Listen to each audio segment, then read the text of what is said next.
الله الرحمن الرحيم وبه نستعين فهو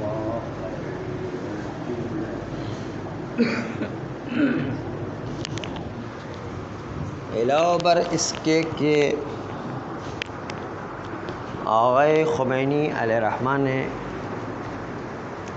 شیخ الشریعت کے خلاف اشکال وارد کیا تھا کہ یہ تکرار لا ضرر قصے کے مختلف ہونے کے ساتھ ساتھ دلیل اس بات کی کہ لا ضرر تقطیع کے نتیجے میں انہی واقعات کے ذمہ تھا، تقطیع کے نتیجے میں تکرار ہوا ہے، یعنی مستقل نہیں ہے، جیسے کہ شیخ الشریعت فرما رہے تھے۔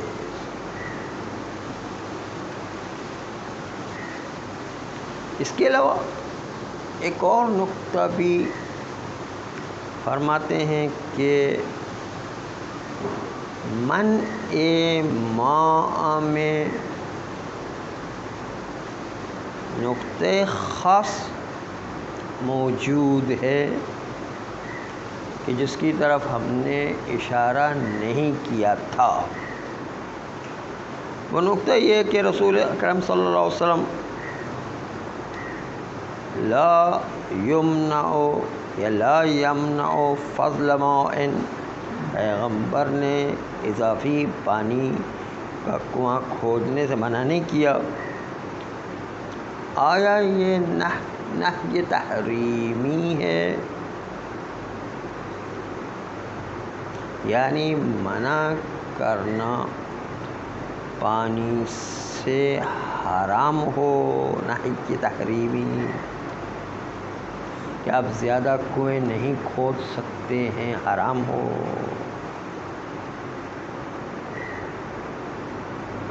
اگر حرام ہو تو لا ضرر ولا ضرار قابل تطبیق ہے، یعنی علت برائے حکم تحریمی قرار پا سکتا ہے۔ یعنی پیغمبر یوں فرمائیں کہ آپ حق نہیں رکھتے ہیں کہ مدینہ یا اطراف مدینہ میں پانی زیادہ نکالیں، یا حق نہیں رکھتے ہیں کہ فلاں باغچے کو آباد کریں، جس باغچے کو آباد کرنے میں ہمسائے کو اذیت ہوتی ہے۔ لا ضرر ولا ضرار کہ تم اپنے اس باغ کے ذریعے سے ہمسائے کو اذیت پہنچا رہے ہو، تو ایسا باغ بنانا بھی جائز نہیں ہے۔ مثلا ہم نے اپنے زمین کے اندر باغ وحش بنایا، یعنی زو، پرندے درندے حیوانات رکھے، تو برابر والے کو نقصان پہنچے گا۔ ایک تو ان کی بو اور جو ہے حیوانات کے جراثیم بہت سارے ہوتے ہیں، اس سے بیماریاں پھیلتی ہیں مثلا، تو پڑوسی کو نقصان پہنچے گا اس سے۔ پھر درندوں سے بچے ڈرتے ہیں نہیں، خدا نخواستہ وہ بچہ جو ہے اس کے اوپر کسی درندے نے حملہ کر دیا، کوئی ہمیشہ نظام صحیح ہونا کوئی ضروری تھوڑی ہے، کوئی پنجرے میں سے کوئی ایک نکل کر کے آ گیا، سانپ یا بچھو مثلا، تو کون روکے گا اس کو؟ یعنی ایک برابر والے کو نقصان پہنچا سکتا ہے۔ ہاں، یہ شیر کی آواز سے بیچارے وہ بیمار ہے، وہ ڈر کر ہی مر جائیں گے بیچارے۔ شیر کی آواز جو ہے اتنی تیز ہوتی ہے کہ آدمی کا ہارٹ فیل ہی ہو جائے مثلا کبھی۔ تو تو بہت سارے نقصانات ایسے ہوتے ہیں جو ہمارے ذہن میں بھی نہیں ہیں. ایسے نقصانات وہ باغ وحش بنانے میں ہوا کرتے ہیں. وہ تو جو چلاتے ہیں ان کو پتہ ہے کہ کتنے کتنے مسائل اس میں پیش آیا کرتے ہیں. تو یہ باغ ہم اپنی زمین پر بنا رہے ہیں لیکن برابر والے کو نقصان پہنچ رہا ہے تو ہم ایسا باغ نہیں بنا سکتے جس سے دوسرے کو نقصان پہنچے.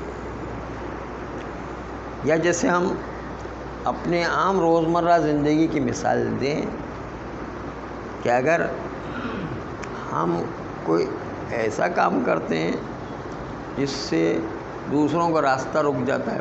مثلا ہم نے ایک شادی کا ٹینٹ لگایا روڈ کے اوپر جس کے نتیجے کوئی گاڑی ہی نہیں چل سکتی ہے. بیچارے گاڑی والے پریشان ہو گئے کہ جائیں تو کہاں سے جائیں. بالفرض راستہ بھی ایک ہی ہو تو پھر کیا کریں. بڑی مصیبت بن جاتی ہے کبھی کبھی. تو ایسا کام نہیں کر سکتے کہ جو دوسرے کو نقصان پہنچ جائے جس کا راستہ ہی مصیبت بن جائے. ہاں جی شرعاً جائز نہیں. اگر کسی کو نقصان پہنچ رہا ہے کسی کو ڈسٹرب ہو رہا ہے تو نہیں. لیکن بہرحال اس کے اندر کچھ مسائل ہیں. ابھی تو فی الحال ایک اشارہ کرنا تھا کہ ضرر کس طرح ہم اپنے کام میں ضرر کام کریں تو پھر بھی دوسرے کو ضرر پہنچ رہا ہے مثلا تو وہ اس طرح کام جائز نہیں ہوتا ہے. مجالس روڈ پر قائم کرنے میں ایک اور مسئلہ بھی ہے. یہ خالی دشمنی میں منع کریں تو وہ ٹھیک نہیں ہے. باقی جو ہے ٹھیک ہے. تھوڑا اذیت ہو رہی ہے تو پھر بھی کوشش کرنا ہے کہ اذیت نہ ہو کسی کو. ہاں اگر کوئی اکا دکا ہے تو ٹھیک ہے لیکن دوسرا راستہ ہے تو ٹھیک ہے, اچھی بات ہے.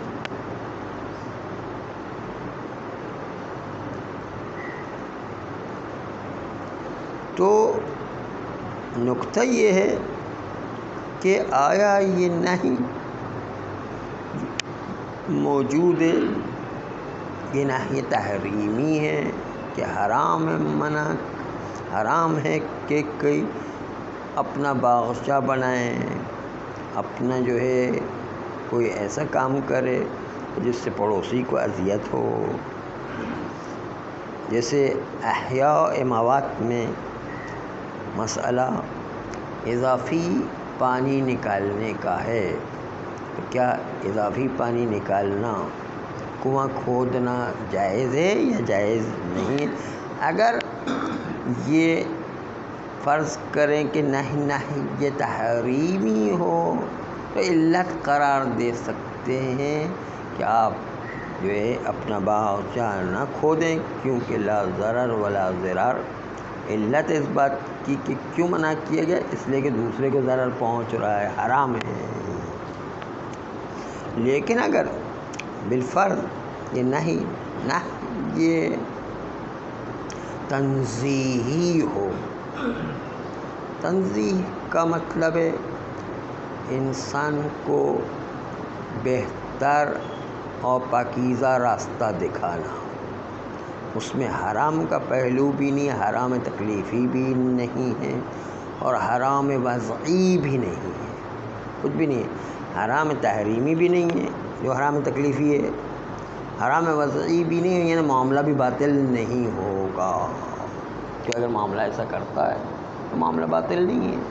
جیسے پارٹنر کے ساتھ ایک تیسرے نے جو معاملہ کر لیا تو حرام تنزیہی ہوگا, یعنی حرام تکلیفی نہیں ہے اور معاملہ بھی باطل نہیں ہے, بلکہ بہتر یہ تھا کہ ایسا کام نہیں کیا جاتا ہے.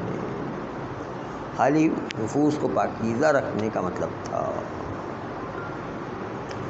اگر فرض کریں کہ نہی تنزیہی ہو تو نہی تنزیہی میں لا ضرر و لا ضرار علت بننے کی قابلیت نہیں رکھتا, اس لیے کہ وہاں پر ضرر و ضرار نہیں ہے, کوئی نقصان پہنچانے والا مسئلہ نہیں ہے. بہتر تھا کہ اپنے پارٹنر کو ہی بیچتا مسئلہ,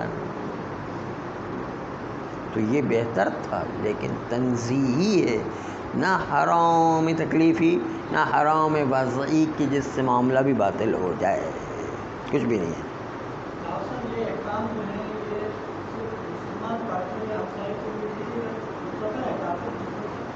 ہاں سب کے لیے خیال کرنا لازمی ہے کہ انسان کی جہت سے ہر ایک کا خیال کرنا ہے، اگرچہ کہ کافر کی جان مال عزت محترم نہیں ہے، لیکن پھر بھی اس کا خیال کیا جائے بہرحال۔ خیر، یہ تو نہی تنزیہی تھا، لیکن اگر نہی کراہتی ہو جائے، نہی کراہتی جو تنزیہی سے کم درجے کا ہے، تو پھر تو حرام بھی نہیں ہے اور نہ کوئی حرام وضعی ہے نہ حرام تنزیہی ہے، لیکن نہ کرے تو اچھا ہے بہرحال۔ اگر نہیں کریں گے تو ثواب ملنے کا امکان ہے، کریں گے تو ثواب نہیں ملے گا مثلا۔ اگر آپ تیسرے آدمی کو نہیں بیچیں گے، پڑوسی کو بیچیں گے، یا تیسرے آدمی کو نہیں بیچیں گے، پارٹنر کو بیچیں گے، تو یہ بہتر ہے، ثواب اس میں ملے گا، لیکن دوسرے کو تیسرے کو بیچیں گے تو پھر جو ہے اسے ثواب نہیں ملے گا۔ تو یہ اولاً تو نہی یہ تحریمی ہونا مشکل ہے، نہی تنزیہی ہے، نہی تنزیہی ہو جائے لا یمنع فضل ماء، آپ کو زیادہ پانی کنویں سے نکالنے سے منع نہیں کیا گیا پیغمبر کی طرف سے، فإنہ لا ضرر ولا ضرار، کیونکہ اس میں نہ کسی کو ضرر نہ ضرار ہے۔ یہاں پر لا ضرر و ضرار جو ہے علت نہیں بنے گی، کیونکہ یہاں پر حرام ہی نہیں ہے، خالی ایک پاکیزگی کو بیان کر رہا ہے۔ بس اس لیے یہاں کلی طور پر امام خمینی علیہ رحمہ بھی یہی فرمانا چاہتے تھے کہ چونکہ تکرار لا ضرر لا ضرار مختلف واقعات میں ہوا ہے، یہ خود اس بات کی دلیل ہے کہ تکرار کی کیا ضرورت تھی، تکرار کی کوئی ضرورت نہیں تھی، اس کے باوجود تکرار ہو، اس کا مطلب یہ کہ روایت تقطیع ہو کے مختلف ٹکڑوں میں بٹ گئی، اور لا ضرر لا ضرار راوی نے خود اپنی طرف سے ہر جگہ پر لگا دیا ہے۔ تو اس کا مطلب کیا ہے؟ روایات اصل میں مربوط تھی واقعات کے ساتھ، لا ضرر لا ضرار مربوط تھا لا ضرر لا ضرار کے ساتھ، لا ضرر لا ضرار جو ہے واقعات کے ساتھ مربوط تھا، مستقل اس کی حیثیت نہیں ہے۔ اسی طرح یہاں پر بھی لا ضرر لا ضرار کی کوئی مستقل حیثیت نہیں ہے، بلکہ کہا اگر آپ جو ہے پانی زیادہ نکالیں گے تو اس میں کوئی نہی تنزیہی بھی نہیں ہے، یعنی کوئی اچھا کام بھی نہیں ہے، بلکہ آپ جو ہے نکالیں وہ زیادہ بہتر ہے، مثلا اچھا کام بھی نہیں ہے، بلکہ نکالیں تو اچھا ہے، حیوانات کو چلتے پھرتے کھانے کے لیے گھاس پھوس اگائے گی، اچھی بات ہے۔ تو اس بنیاد پر بھی لگتا یہ ہے کہ یہ نہی اور لا ضرر اور لا ضرار جو ہے وہ مربوط ہے واقعات کے ساتھ ہے۔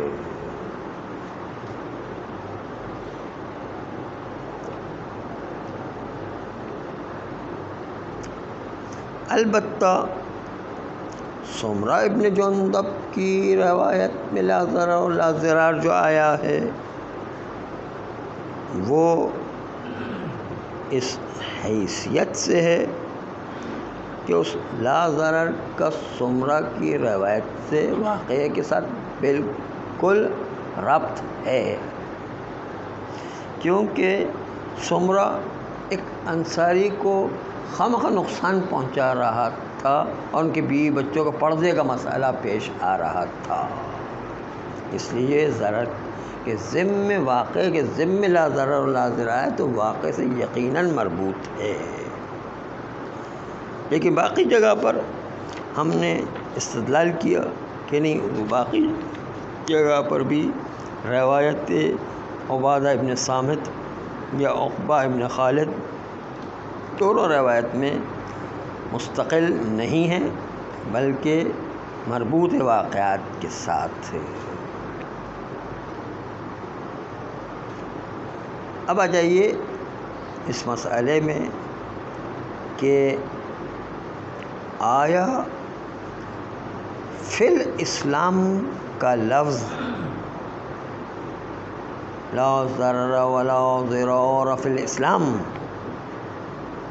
فی الاسلام کا لفظ موجود تھا روایت پیغمبر میں یا موجود نہیں تھا؟ یا بعض روایت میں آیا ہے کہ لا ضرر ولا ضرار علی مؤمنین، فی الاسلام کے بجائے علی مؤمنین، کسی مومن پر ضرر پہنچانا بھی جائز نہیں ہے۔ فرمایا کہ یہ دو لفظ کے بارے میں جو گفتگو ہے وہ یہ ہے کہ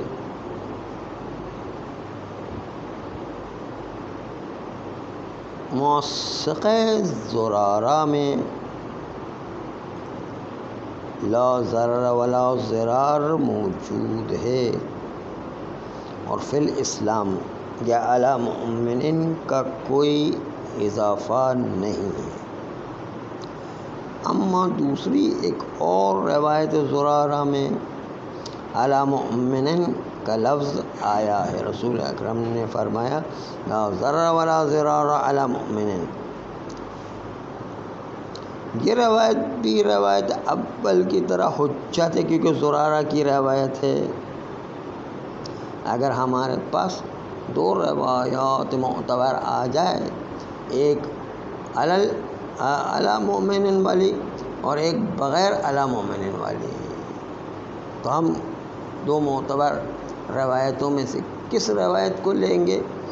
جس میں اضافہ کیا گیا اس روایت کو لیں گے، جس میں کمی کی گئی اس روایت کو نہیں لیں گے۔ فی الاسلام کا اضافہ کیا گیا یا علی مؤمنین کا اضافہ کیا، اس روایت کو لیں گے، کیونکہ یہ اصل کے مطابق ہے۔ وہ اصل کون سی یہاں پر جاری ہوتی؟ کہ اصل یہ ہے کہ جب راوی کسی روایت کو نبی اکرم سے یا امام معصوم سے سنتا ہے تو اس حافظے میں عام طور پر کچھ الفاظ بھول جایا کرتے ہیں، تو بھولنے کا امکان زیادہ ہوتا ہے بجائے اس کے کہ وہ اپنی طرف سے بڑھا چڑھا کے کچھ الفاظ اپنی طرف سے اضافہ کرتے، یہ بہت کم ہوتا ہے۔ کچھ الفاظ امام کے بھول جاتا ہے، راوی بھی عادل ہے، ہاں کچھ الفاظ بڑھا چڑھ کے، عادل تو کبھی بڑھا چڑھا کے اضافہ کرنے کی کوشش نہیں کرے گا، شک بھی ہو تو نہیں اضافہ کرے گا، لیکن کم ہونے کا امکان ہے، کیونکہ حافظہ کسی کا بھی کتنا ہی طاقتور ہو بہت سی دفعہ بھول جاتا ہے، سا ہو جاتا ہے، غلطی ہو جاتی ہے، اور جو انسان کے ذہن سے نکل جاتا ہے نہیں، اس لیے کم ہونے کا امکان بہت زیادہ ہے۔ چنانچہ جب کم ہونے کا امکان زیادہ ہے تو کسی روایت میں اضافی چیز آ گئی، اس کا مطلب وہ اصل تھا، راوی دوسرے روایت میں وہ بھول گیا ہے یا وہ اس کے ذہن سے اتر گیا اس وقت جب روایت نقل کر رہا تھا۔ تو علی مؤمنین یہ اضافہ کرنا بہتر ہے، تاکہ جو ہے کیا ہے وہ اصل کے مطابق عمل ہو جائے۔ اصل یہ کہ وہ زیادہ ہوگا، کم و زیادہ ہو جانا، کم ہو جانا یہ عام طور پر راوی کی روایت میں ہوتا ہے، کیونکہ کچھ چیزیں بھول جایا کرتا ہے، کچھ چیزیں چھوڑ دیا کرتا ہے، کچھ چیزیں اس سے غلطی ہو جایا کرتی، یہ ایک معمول میں ہے۔ اب کہ بڑھا کر کے راوی جو عادل ہے وہ کبھی بڑھا کر کے تو پیش نہیں کرے گا، اگر کہیں ہو بھی جائے غلطی سے تو وہ بڑھا کر بہت شاذ و نادر ہوگا، کہیں ہو اگر ہو تو بھی، کیونکہ کوئی عادل جان بوجھ کے روایت میں اضافہ تو نہیں کرے گا اپنی طرف سے، بس اگر اضافہ ملتا ہے تو اس کا مطلب یہ ہے کہ راوی سے غلطی سے وہ سمجھا کہ شاید وہ تھا، اور جو ہے میں نے لکھنا چھوڑ دیا، میں لکھنا بھول گیا ہوں، اس وجہ سے کبھی کبھی وہ بڑھا دیتا ہے عادل راوی، کہ شاید اسلام کے اندر لا ضرر و لا ضرار ہے، شاید مومن کے اوپر لا ضرار ہے، مومن کو ضرر نہ پہنچاؤ۔ تو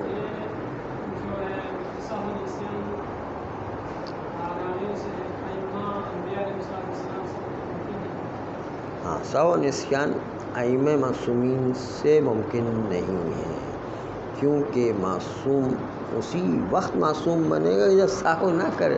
جو سہو کرے تو اس پر لوگوں کا اعتماد کہاں رہے گا؟ ہو سکتا ہے یہ جو بیان کر اس میں سہو کر رہا، ہمیں کیا پتہ ہے، اعتماد ختم ہو جائے۔ معصومیت کا لازمی نتیجہ ہے کہ کبھی سہو نہ کرے، معصومیت کا لازمی نتیجہ ہے کہ اس کو ساری کائنات کا علم ہو، ورنہ علم کے بغیر کوئی خطا سے بچ نہیں سکتا ہے۔ علم بھی ہونا ضروری ہے اور سہو سے بچنا بھی ضروری ہے، تبھی تو معصوم بنے گا، ورنہ معصوم نہیں بن سکتا ہے۔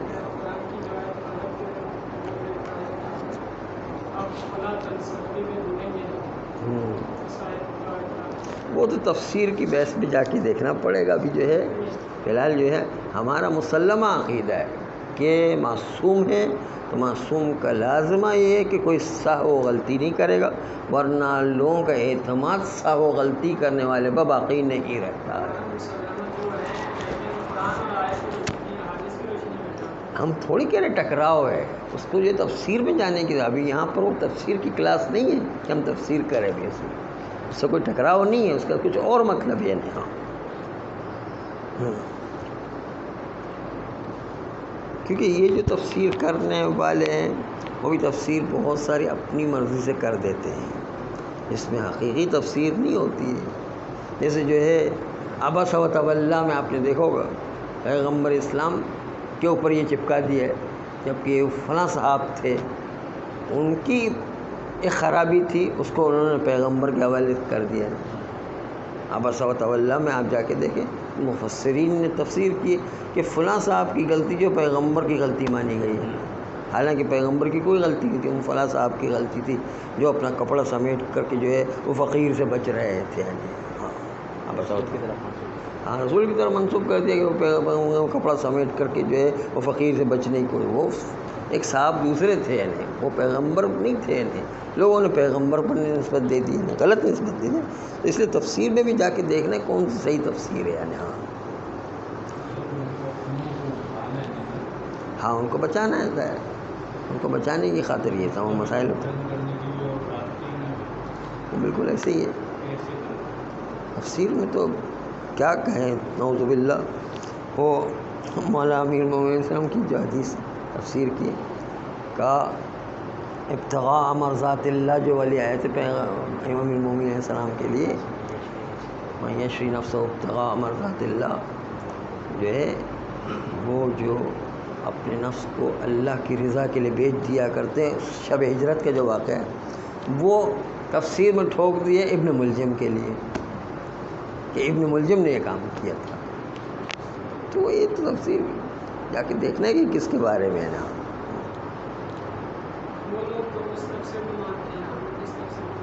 ہاں کیا کریں، وہ اہل بیت کا راستہ چھوڑیں گے، ہاں اہل بیت کا راستہ چھوڑیں گے تو یہ غلط چیزیں آئیں گی بہرحال۔